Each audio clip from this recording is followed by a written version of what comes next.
1686, the Spanish governor of Florida sent out a group of men to locate and expel a reported settlement of Frenchmen near the Mississippi River. The expedition, headed by Marcus Delgado, consisted of 13 Spanish soldiers and 40 Native American warriors. The group departed from Mission San Luis in what is now Tallahassee and headed northwest towards the Mississippi River. But in September of 1686, their path was blocked by water. Of this location, Delgado wrote in his journal, "There's a clayey swamp, and in its center, a stream which has 36 feet of width and a depth of 6 feet, and the swamp itself has half a league of breadth. It was thick, and it was necessary to cut the path." Though not named as such in his journal, the locations mentioned in the lead-up to the stream and clayey swamp identify the place he and his men crossed as what is now known as the Chipola River, a 92.5-mile tributary of the large Apalachicola River.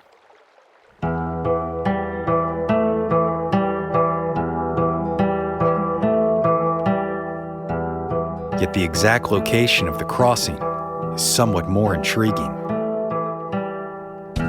Based on the geographical information provided by Delgado, there is only one place along the Chipola that matches such a description.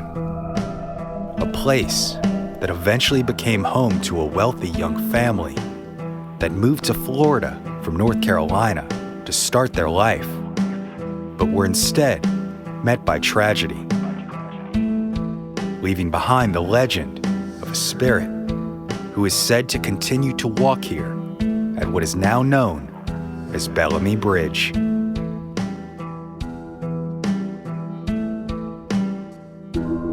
My name is Brandon Schexnayder, and you are listening to Southern Gothic.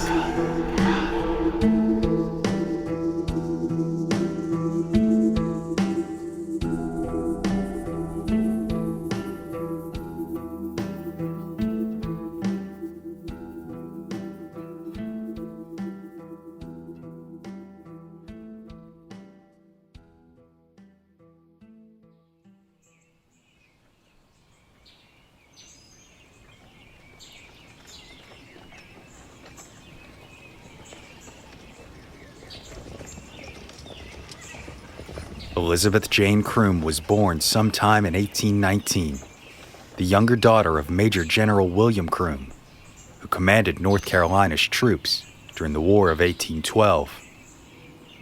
The Crooms were a very wealthy family.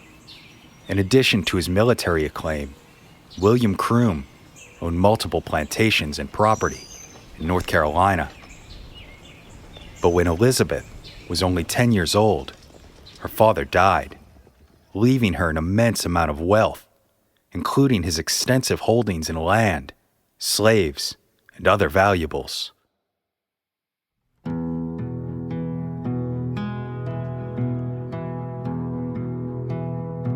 Then, as a young teenager, she fell madly in love with a handsome medical student named Samuel C. Bellamy. The pair had met through their siblings. Elizabeth's older sister, Anne, was married to Samuel's brother, Edward. And like Elizabeth and Anne, these brothers were also members of a wealthy North Carolina planting family. Samuel was born in 1810 and educated at well-respected private schools, eventually attending the prestigious medical school at the University of Pennsylvania.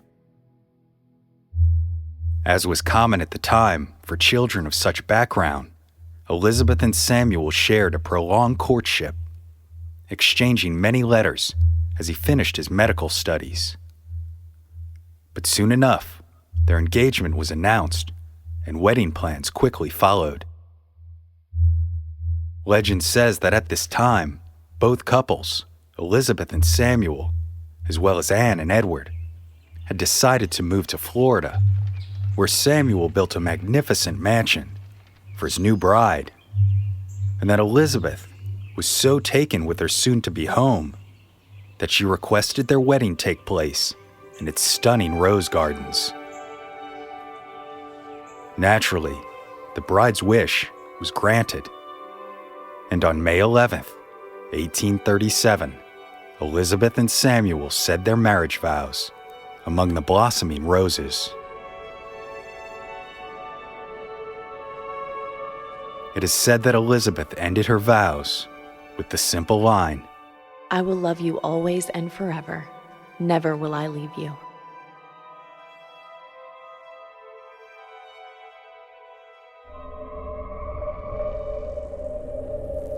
Unfortunately, soon enough, tragedy struck.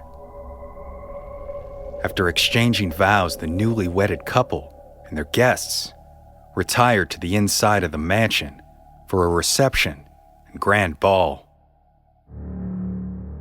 The celebration was extravagant, with abundant food, drink, music, and dancing, and everyone enjoyed themselves immensely. Eventually, though, Elizabeth found herself weary from the long day of preparation and excitement, so she excused herself to the upstairs master suite, where she could rest for a few moments before rejoining the party downstairs. But she was so exhausted that she soon fell asleep, seated in a cushioned chair, her luxurious wedding gown pulled around her.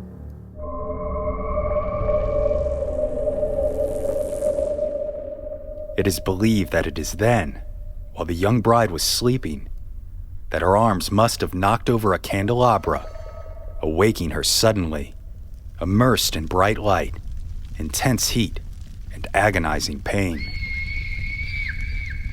Her elaborate wedding dress had caught fire.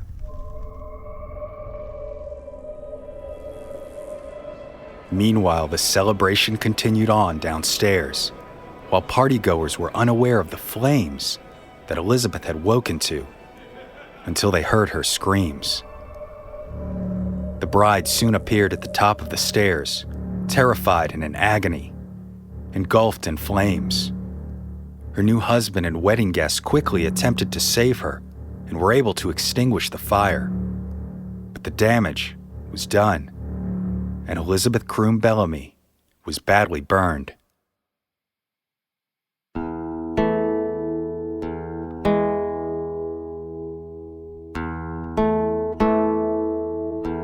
She languished in pain for several days before succumbing to these injuries on May 11th, 1837.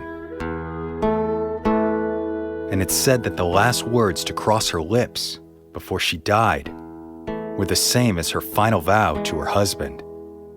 "I will love you always and forever. Always and forever. Never will I leave you."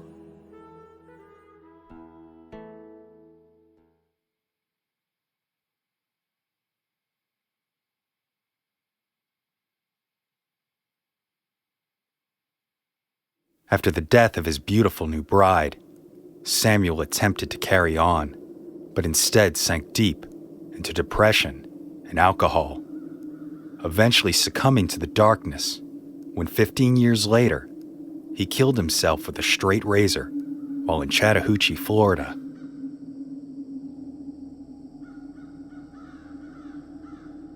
His last request was to be buried beside his beloved wife.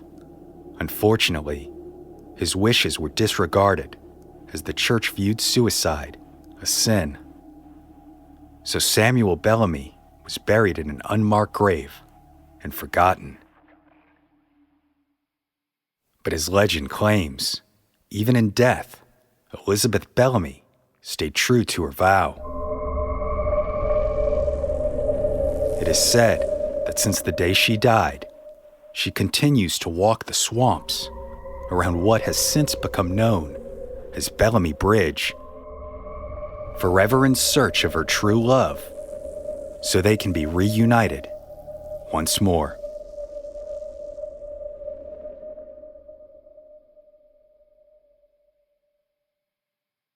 Though the legend of Bellamy Bridge claims that Elizabeth and Samuel were married at their grand mansion in Florida in May of 1837, the truth is somewhat different.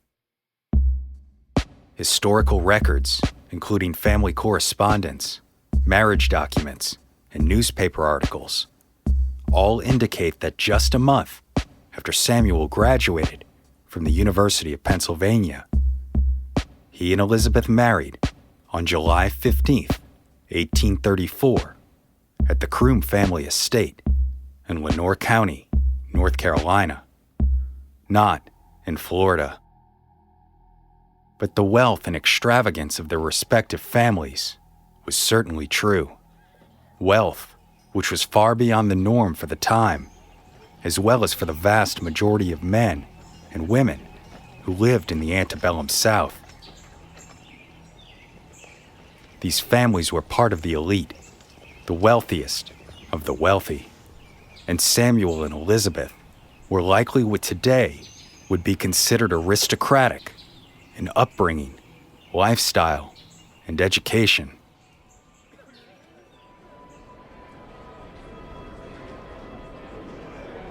At the time of their wedding, Samuel was 24 years old and Elizabeth was only 15, which during this era were considered reasonable ages. In addition, the wealthy young couple had everything necessary for the possibility of a bright future. But although the legend would have you believe that Elizabeth died tragically on her wedding day, that too is in fact false.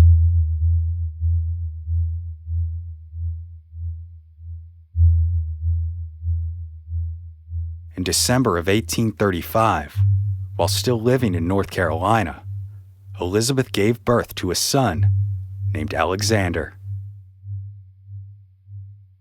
It was not until early 1836 when Samuel and Elizabeth, along with Edward and Anne Bellamy, decided to move permanently to Florida.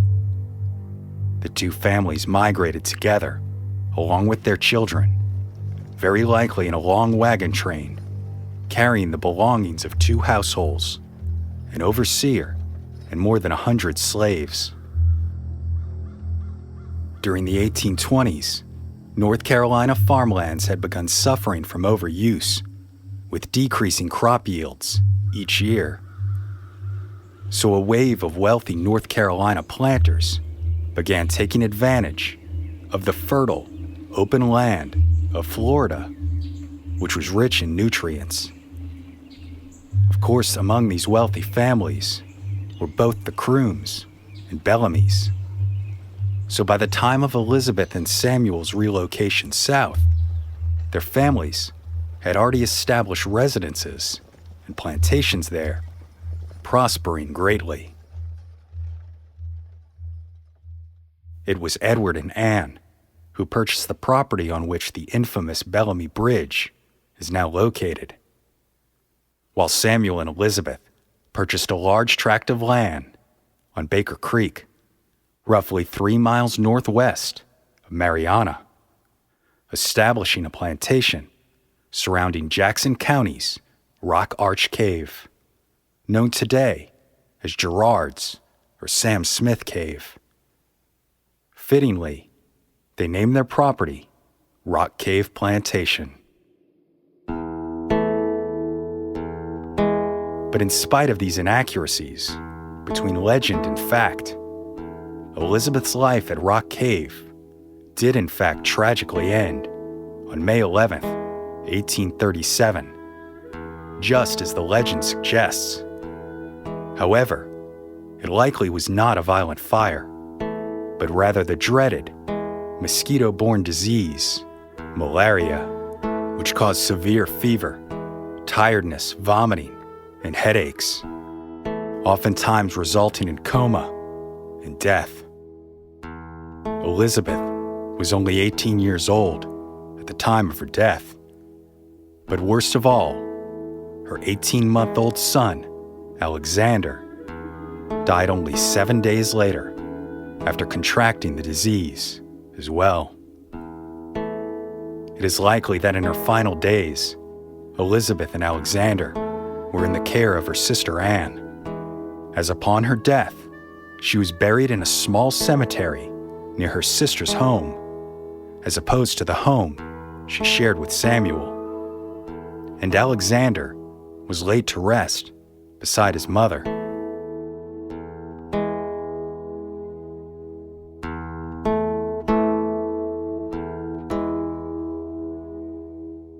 The exact location of these graves has since been lost to the public. It was said she was laid to rest in a grove of trees near where Bellamy Bridge stands today, but it is believed the exact location is now on private property and no longer accessible. As for the grand mansion, which the legend says Samuel built for Elizabeth, the property never actually stood during her lifetime. Construction of the great house began 9 months after her passing, and like many old antebellum homes, it was demolished in the 20th century, its memory preserved only by faded photographs.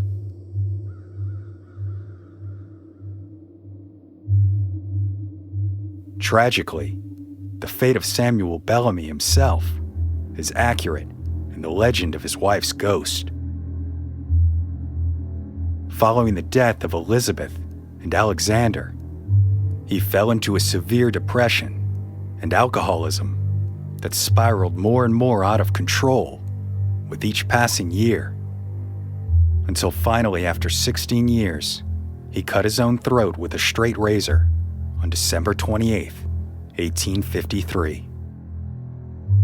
Samuel Bellamy was only 44 years old when he died, and as far as anyone knows, he was buried in an unmarked grave somewhere in Chattahoochee, forever lost to time.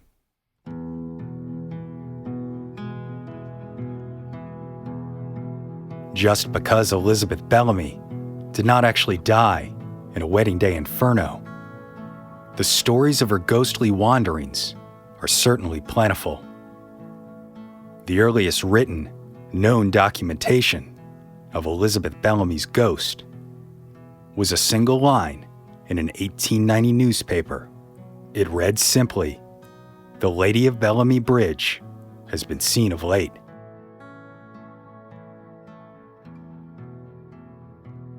This reference was 53 years after the death of Elizabeth Bellamy. But what is most intriguing about this newspaper quote is that it is only a single sentence, no more, no less. The implication that the story and plethora of sightings were already widely known enough that people did not need any further explanation about what and who is being mentioned. In the 1980s, several older, lifelong residents of Marianna told similar stories of a ghostly young woman, dressed in white, and could be seen silently moving through the trees of the swamp near Bellamy's Bridge. Additional stories claim that the woman is silent in her steps, but is often heard sobbing. Yet the mystery is, why did this ghost story, rooted in an already tragic death, evolve into a tale of a burning bride?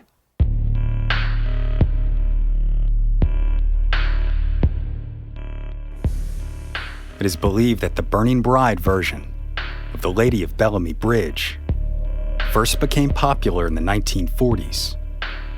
It seems to have been a result of a mistaken belief that the book, Marcus Warland, written by Caroline Lee Hentz, had been based upon events taking place in Jackson County.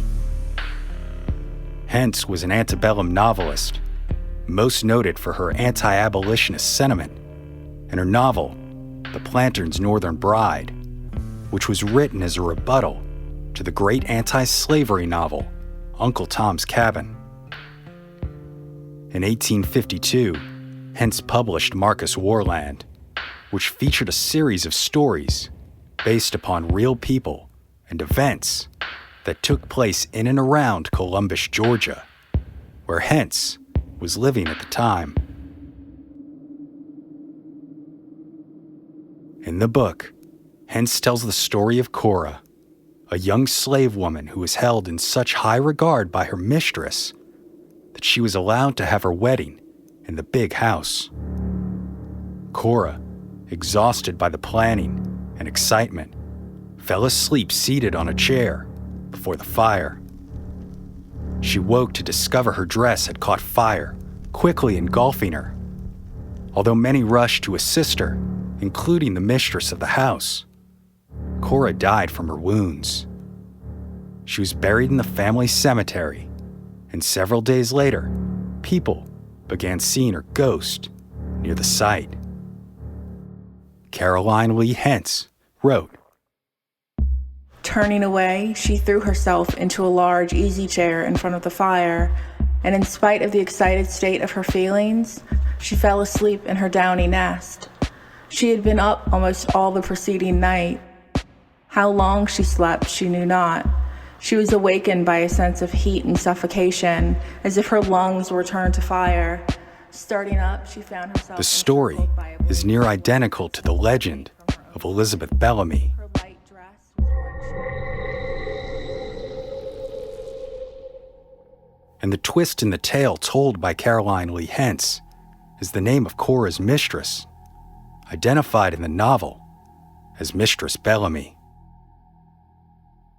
But what truly cemented Hence's story into Elizabeth Bellamy's was that the author moved to Marianna, Florida in 1852 and lived there until her death in 1856.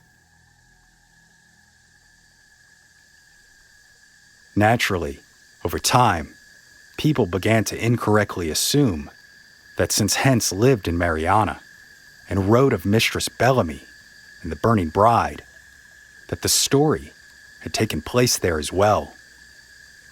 And with no one left who would be able to remember the exact details of a wedding marred by fire in 1837, it likely merged into the well-known local ghost story of Elizabeth Bellamy, the Lady of Bellamy's Bridge.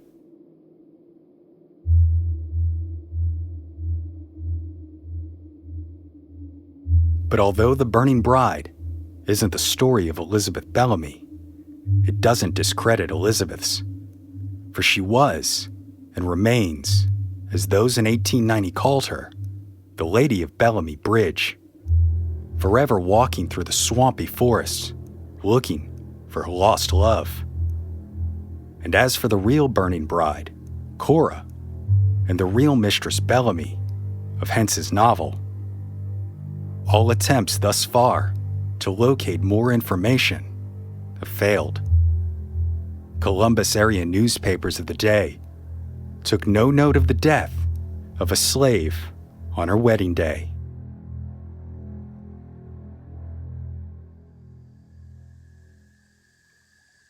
Yet oddly enough, for a story about the Lady of Bellamy Bridge, the bridge itself is not even a part of the legend.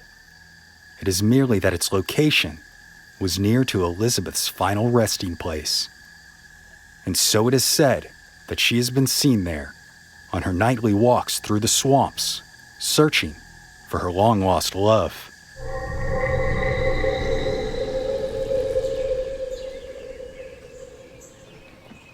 The bridge itself sits on property that was purchased by Edward and Anne Bellamy in 1836. They owned the land until the eve of the Civil War, operating it under the name Terrebonne Plantation. Bellamy initially farmed sugar, rice, cotton, and other subsistence crops, but eventually concentrated solely on the production of Sea Island cotton. What was once open fields of crops is today covered by a floodplain forest.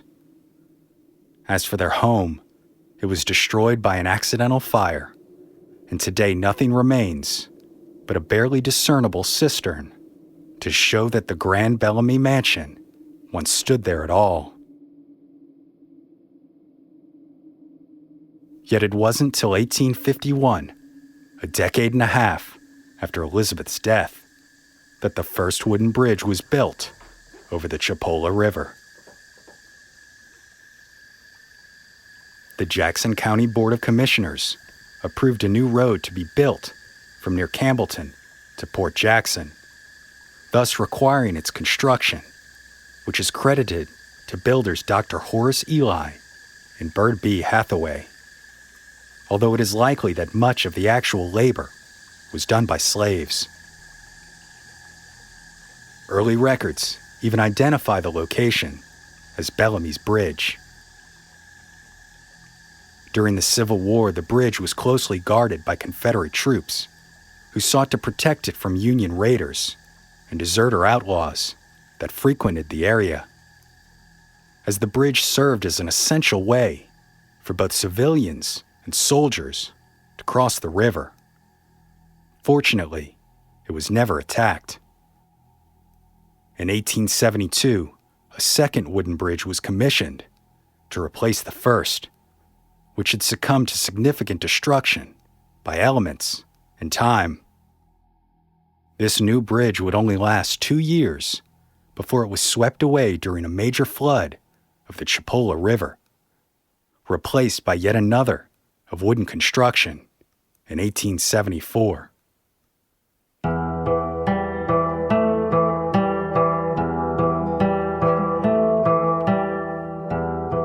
The steel frame bridge structure that remains today was not constructed until 1914. It reaches 119 feet long and is now the oldest bridge of its type in Florida. It was actively used as a crossing point until 1963, when it was finally closed to vehicle traffic after a nearby concrete bridge was built.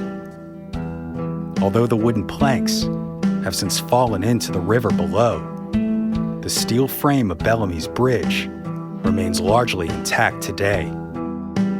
And in 2012, the Bellamy Bridge Heritage Trail was opened to allow public access to the structure.